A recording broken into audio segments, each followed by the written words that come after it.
TPO is third-party liability. So when your hospital is referring to a TPO account, really that's referring to third-party liability coverage. There's other coverages, and we'll talk about that, generally associated with, accident accounts. But here we're talking about accounts. We're talking about accounts that are some type of an accident. Generally speaking, they're automobile accidents, right? But we've been working through this type of inventory for many years.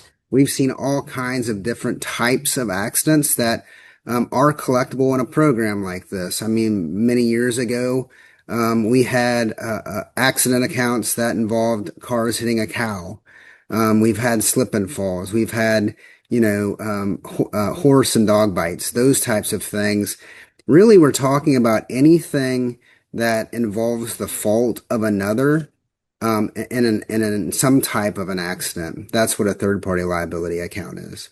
Why is this type of inventory really challenging for us to work through? Why is it challenging for hospitals? Generally speaking, accident accounts are slow-paying accounts. They take a long time. You have your first-party coverage, which Cassie will talk about.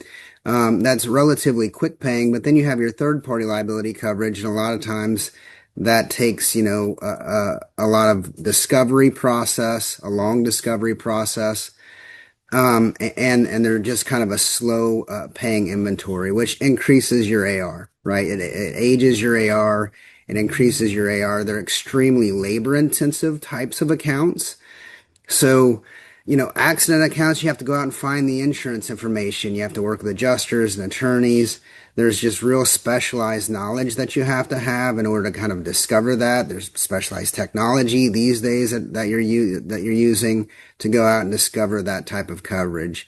And then the last part is it's challenging because you're working with a host of attorneys, adjusters, patients, and they're all really ultimately looking out for their own interests and not necessarily trying to protect the hospital's interest.